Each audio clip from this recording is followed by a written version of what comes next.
Here we go, guys. It's now time for our first competitive fixture of FM21. We've got Crystal Palace away in the Premier League. Let's see how we get on. My retirement doesn't mean the end.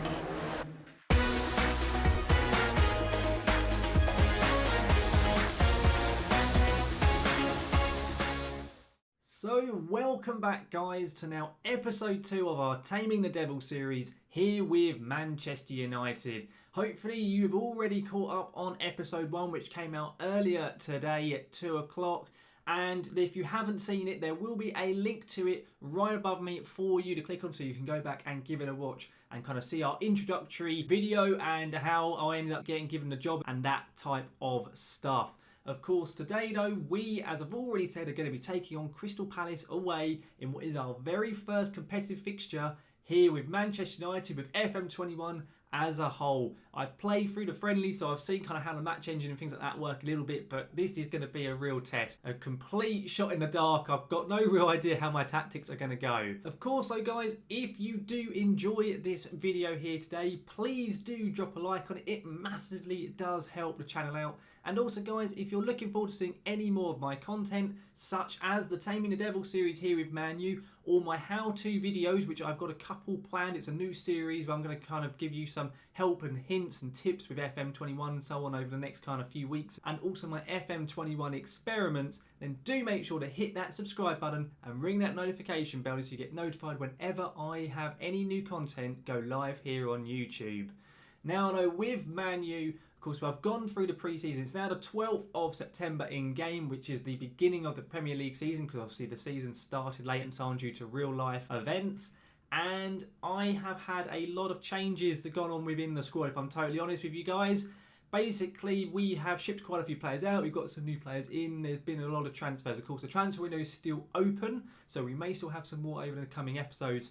But I will run through with you, first of all, our new arrivals and the players who have moved out. So if we go to our transfers, we go to our transfer history page, and let me scroll down on here. So I'll run through with you first of all who has moved out. So first on the list is Sergio Romero, who went out to Dynamo Moscow. He only went for 3.1 million, rising to 4 mil. I was going to keep him because I do like Sergio Romero. I think in real life he's been treated horrendously by Manchester United. Whereas in my save, he wanted to leave, he asked to leave, and so I said yes. I only got 4 mil, there wasn't very many takers for him, but he's left the club, he's off the wage bill, we've got a bit of money for him. For a player in the last year of his contract, I thought that was pretty decent, to be honest. After that as well, we had Juan Mata. It was a similar case actually with Mata. He didn't want to leave, but he had 1 year left, and I brought in another player who I will show you in a second, and I didn't feel there was any need to keep Mata. He was on a lot of money, and Zenit came in with a decent offer of 6 mil, rising to 8, so I accepted it.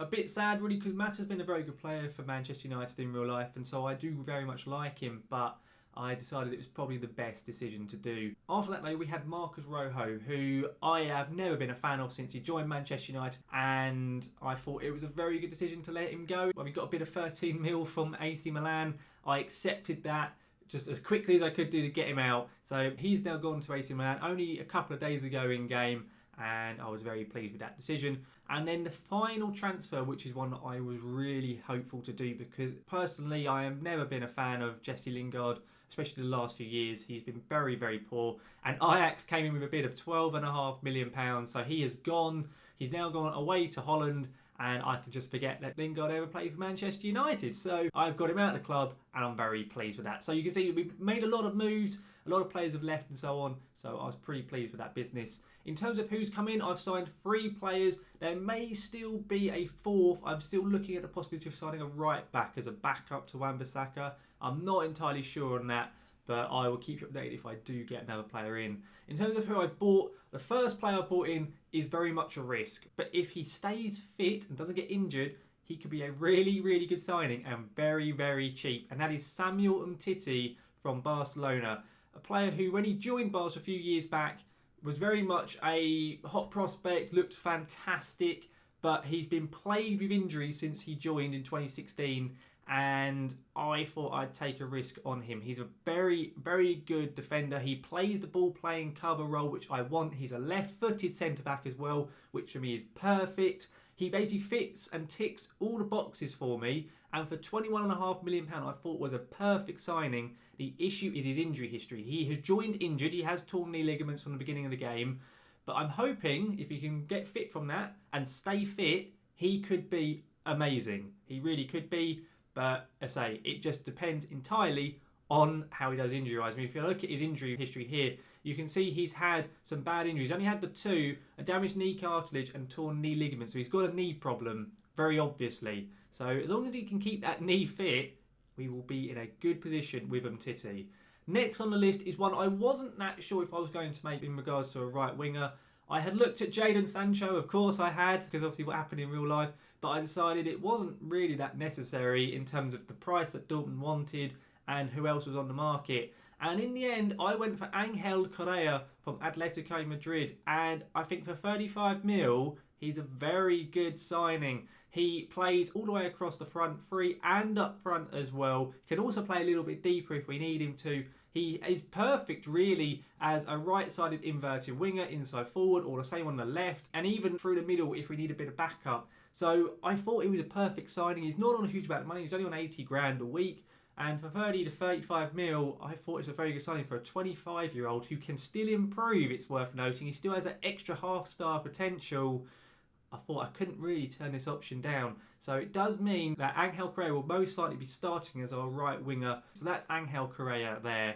The final one, which, again, I wasn't overly sure if I was going to do, and that's a midfielder. Pogba is looking like he's going to stay. He's very happy at the club. And I'm pretty happy to keep him. He hasn't kicked up a fuss since we've been here. So, to be fair to him, I'm pretty pleased with that. But Frank Kessie, at a very cheap £23 million, it may eventually rise to 35. But Kessie comes in, a very, very good player, a very good box-to-box. Offers a bit of a similar role to what Donny van der Beek does, but Kessie as well can drop deeper and be a bit more of a ball-winning midfielder type of player as well, which I do want. I want that for when we play a bit more of a counter-attacking style when we play our five at the back. So Kessie, I thought, was a fantastic option. Again, not on huge wages, unlike normal with Manchester United. I've actually managed to be relatively reasonable with what we're spending on our wages, and I'm very pleased with the business that we've done. And overall, I think we're in a very good position. I really do. In terms of the Premier League, it's worth noting, guys, that we're actually predicted, if I show you on the season preview, we're predicted to finish in third place, which, if we get, fantastic. And say I want the top four at least, and the AI, the game itself, reckons we're in a very, very good chance of having that. So I am very much looking forward to it. In terms of the finances, as I say, we've still got some time left in the transfer window. We've got about £20 million left to spend and about another 200 grand in the wage bill. So we can certainly get another player in. I'm just not 100% sure if I want another player just yet. But we will see what happens throughout the rest of the window. There's about a month left still. It goes on to early October, the transfer window. So we will see what happens. But of course, guys, what we are here for isn't necessarily the transfers. It's seeing that first game of FM21. So let's get into our tactics and see how we're going to line up for our first match of the Premier League season. So if we go to our team selection, this is basically the team that I have picked and that I think I'm going to go for. We've still got some injury problems at the moment, so there's some players aren't fit at the moment, likes of Twanzebe and Umtiti being key examples. So it's going to be David De Gea in net. It's then going to be Wan-Bissaka at right back. I have made a slight change to his role. He's now on a defend duty instead of on a support role. I just felt that it made sense to keep him a little bit further back. He's not brilliant going forward, and I felt it was better to have a little bit of extra support on that right-hand side. It's then Maguire and Lindelof. I'd rather it not be Lindelof, but I don't have any other choice really because Twanzebe and Umtiti are still injured, as I've already said. It's then Telles as the left wing back on attack. He's basically just going to be like another left winger. It's then Paul Pogba in that defence midfield role. I'm going to be playing him as a deep line playmaker on support. Initially, when I set the tactic up, I had it as a regista. I found he wasn't really doing much, so I changed it to a deep line playmaker, and he seemed a little bit better. It's then Frank Kessie and Fernandes in the midfield, and that could well change as we go through. The likes of Van der Beek and so on could well come in as we go. It's then Correa at right winger role as the inside forward on attack. At the moment, I'm going to start him, but if he doesn't perform very well to start with, I'll bring in Greenwood and so on. On the left, it's Rashford as an inverted winger now on support. I changed it up from an inside forward. Again, I found he was a little bit better as an inverted winger. And then currently I'm starting Martial as the deep line forward on attack. He can play the role very well. He has all the attributes to do it, actually. I was tempted to give the game to Cavani, but they've both been okay. To be honest, Cavani's probably played better in the pre-season, but I'm going to start Martial and just see how we do. But that is our tactics. So let's get into this and see what happens. Let's submit our team. I'm going to say yes to this. I know we've got more substitutes. That's fine. And we've got our briefing here. So we've got some players who are very happy. The likes of Tellez and Correa happy to making their debut. We've got players who are very happy with the tactical familiarity and so on. Apparently, 5 players are concerned, but that's fine. That's probably just because of the fact that they haven't played very many games over the pre-season. Let's go to the match itself and let's see what happens. So we've got our very nice looking new team sheet, which I do like the look of, if I'm totally honest. Let's go to our dressing room now. We're going to do our very first team talk of FM21, the new style of team talks, which I haven't, to be honest, had much luck with. Most of the players haven't really given a damn what I've said in most of the friendlies so far. So I'm hoping this goes a little bit better. I'm going to be saying that I'm going to do pump fist, and I'm going to say we are the favourites. Go out there and give the fans performance. And not a single player cared. In fact, oh no, actually no, Martial was demotivated by it because apparently being told that you should win demotivates you. Whatever, Anthony. If that's what happens for you, fair enough. Let's go to our tunnel interview because we have got one. So we're being asked about making our managerial debut. Can I sum up the feelings on this occasion? I'm going to say it's a special day. I can't wait to get started. But here we are. We're coming out at what is Selhurst Park in the game. And let's get this game started. I'm really, really excited for this. So yeah, I just saw there actually because players are playing a 4-4-2. So, oh no, what a way to start. I was about to say about playing in 3D. But blooming, who was that? Batshuayi's just headed that in. Oh dear. So it's an Eze free kick. Great way to start. I don't know what De Gea's doing come off his line there. I was about to say, guys, I'm going to start a series off in 3D. But we'll see what happens. If you guys would rather it be in 2D and so on, let me know. I'm just going to kind of test out and see kind of what I think. I do really like how the 3D looks this year, to be honest. So we'll wait and see really with it. Oh, we're just not seeing anything. Oh, we've got a corner. Bruno Fernandes corner. Fernandes, he's whipped it to the far post. Maguire's there, he's put it over the bar. That's really the only real opportunity we've seen from us so far. We've been very, very poor. We really have been. I mean, the stats on here on the left, we've had a lot more chances than Palace, and that half has just whizzed by. Right, well, apparently we've had 0.64 XG, the new expected goals stat, whereas Palace have had 0.17, and of course they have scored. So basically we're being FM'd, of course we are. Right, I'm going to say, I mean, I could throw the water bottle already, but I'm not going to do that just yet. I'm going to do thrash arms. I'm going to sound far from pleased with that. And to be fair, that did actually kick a lot of players up the backside, so that's not too bad a result. I'm going to go into the tactics, and to be honest, Correa is having a very poor game, so I am actually going to take him off for Greenwood. We'll bring on Mason Greenwood, and we'll see if he can have a better second half than what Correa did in that first half. Early highlight, Tellez with a free kick. He's very good at them. Very good effort, very good save. Looks like we've got another set piece here. I think, is it Fernandes taking it? It is indeed. Bruno stepping up. He's whipped it in. Maguire has scored.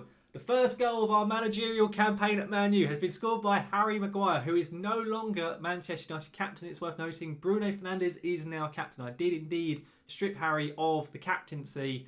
Nice header. I will certainly take that. To be fair, the first 2 goals of this game have both been pretty much carbon copies of each other. Right, let's make some changes. Let's get Bruno pushed up further, and I'm also going to make Pogba go further up as well. So we're going to have it as a more of a normal 4-2-3-1, and I'm going to keep Pogba as the deep line playmaker. I'm going to make Kessie become a bit more of a ball-winning midfielder on support, though, just to offer a bit more support now. We're obviously going to be pushing up a bit more. And I'm going to keep Bruno Fernandes as an attacking midfielder on support. That is his most favoured role, so I think it makes sense to try that. If we still haven't done anything in about 5 minutes, I'll probably make a sub. Maybe on Cavani for Anthony Martial. I'm not sure yet, but we'll wait and see. Let's confirm that change, unpause it, and see if that can help us out. Right, we're now into the 75th minute. I'm going to make that change up front. Let's get Cavani on. I'm going to make him more of a pressing forward on attack because that is more of the role he likes to do. I'm going to say he has the ability to make a real difference. Oh no, I don't want to cancel, I want to confirm. Come on, please, guys. Let's try and score. Okay, we've got a highlight. Nearly into the 80th minute. Highlight here. Pogba has the ball. Up to Bruno. Come on, Bruno Fernandes. To Rashford. Marky Rashford. Greenwood. Come on. Pogba now. Lovely ball. It's a pen. It's a pen. Are we getting it, or is VAR going to screw us over? Of course, it wouldn't be Manchester United if we weren't getting penalties. And of course, who will step up? But only Bruno Fernandes. Oh, the new VAR system. We've got an actual announcement and everything. Has it been given? It has. Okay, we've got a pen. Please, Bruno. Come on. You don't miss him in real life. Come on, Bruno. Bruno Fernandes. He scores the pen. Of course he does. Never in doubt. It's Manchester United, or whatever you want to call them. Of course, they have scored a penalty. Oh, come on. Brilliant first game here so far. Bruno Fernandes, wonderful pen. Top bins. Right, skip that. Come on. Let's go for a little bit longer here. Okay, I'm thinking 85th minute, I may make us go a little bit more defensive. May go to the 5 at the back formation, quite possibly. Right, I'm actually going to make that change. We're going to go to the 5 at the back, so let's click it here. I'm going to actually put us onto a balanced approach, so I don't want us to be positive with this version of the tactic. And what we need to do is we need to take off one of our strikers for another centre-back. So I'm thinking what we will probably do is I will take off Rashford and we will bring on Tuanzebe. He's not 100% fit, but he should be able to do the job. So let's get Tuanzebe in and let's give that team talk. I'm going to say, hands together, I have faith in you, and he didn't really care. Of course, didn't. Let's unpause it, though, and see if... Oh, no, of course, there's a highlight. As soon as I make the change, for goodness sake. Guys, don't concede straight away. Good block. Eze, please, guys. Okay, it's actually offside, right. Oh, my God, I can't believe we're doing this nervy up against Crystal Palace. It's Palace away. Flipping out, lads. It's basically like Man U in real life, isn't it? Oh, for goodness sake. Right, Wan-Bissaka up to Cavani. Of course, we're still on that counter-attacking style, so even if we get the ball back, we should have a chance to still score at the moment. Wan-Bissaka, come on, Aaron. What are you going to do with it, son? Aaron Wan-Bissaka, he's got it to Pogba now. Pogba, come on. Pogba whips it into Greenwood. Come on, what is going on? Oh, don't get countered, lads. Do not get countered, please. Oh, it's going to be a cut chance for blooming Palace. Of course it is. That is a great tackle. Okay, I thought they were going to give a pen for that. They haven't. Clear it. Kessie has cleared it. Okay, it's a long highlight. It's a counter followed by another counter followed by another counter. Greenwood, come on. Mason Greenwood, get it into Cavani. He has done. Greenwood has scored. That probably settles the game. Wonderful goal from Mason Greenwood. An assist from Cavani. We're going to go to defensive as well. We're going to put ourselves on time wasting. And hopefully that should be killing the game off now. 3-1 away at Selhurst Park. I'm pretty hopeful that should be game over. Okay, there is a very late highlight. Eze with a corner. Batshuayi. Oh, for God's sake. Batshuayi's just scored. Right, okay, we're going to drop the line back and everything. Oh, goodness sake. Oh, why does this have to happen? Why can't it just be easy? Why can't we just have a nice, simple 3-0 victory on the opening day of the season? Of course we can't. Right, skip that. Please let that be... Oh, God, no. Guys, please. Please. Eze. Okay, no, he doesn't get it. Pogba, come on, get to the ball, Pogba. He should do. He has. Cavani on it now. Come on, Edinson, Cavani. Be careful, Edinson. Well done. Wan-Bissaka. Bruno Fernandes. Kessie. Right, let's just hopefully should be our highlight. We can just see the game out now. Kessie to Maguire. Okay, we're being pretty careful with the ball. Not such a risky, unnecessary ball, but we got it back, thankfully. Pogba now. With it still. Pogba to Kessie. Kessie on it to Tuanzebe. He lumps it up with another... It's a mistake. Greenwood. Oh, what? Oh, he's offside. Okay, that was such an unnecessary ball, though, but we got away with it. I'm hoping that should be the end of the match. Wan-Bissaka, come on, Cavani. Please, guys. Please end the game. Maguire to Tuanzebe. Oh, God, end the game, ref. Why are we still playing? Right, thank you. Finally, at the end of the day, we got the win. But my God, did we make that so unnecessarily difficult. Apparently, Fernandes got man of the match. I'm pleased with it at the end of the day. We got the win. I know we kind of managed to almost screw it up. But I'm going to say, hands on hips, you've done brilliantly. And they all look pretty happy with that. So let's get to the end of the match. And it has put us up into 5th place with that victory. So that's a very good opening day performance from us. I'm very chuffed with that. I mean, I know we made it so difficult for ourselves. But we got the job done, which was the main thing. Now, of course, we've got to see what we're going to come back for next episode, guys. So let's go to our schedule and let's have a look. So what I'm thinking we'll do, guys, is we'll come back at the end of September when we have a very difficult game at home to Leicester and then also an away game with Burnley. It's going to be 2 difficult games, but we should hopefully be able to get a good amount of points from that. But of course, that is what we'll be doing in next episode. Of course, so guys, I really hope you have enjoyed this episode here today, where we've managed to get our first win as Manchester United manager. We've had a lot of transfers as well going on at the club, a lot of business both in and out. And so far, so good with the teams. No one's kicked up a fuss with me just yet. Of course, we have to wait and see. There's still a lot of time left in the transfer window for someone to kick up a fuss and want to force a move out. Hopefully, it doesn't happen. Still though, guys, I really hope you have enjoyed this episode here today. If you have, then please do chuck a like on it. As I mentioned at the beginning of the episode, it massively does help the channel out. And also do make sure, if you're looking forward to seeing any more of my content, such as the Taming the Devils series here with Man Utd, or any of my other FM21 content, then hit that subscribe button and ring that notification bell so you'll get notified when any of my content here on YouTube goes live.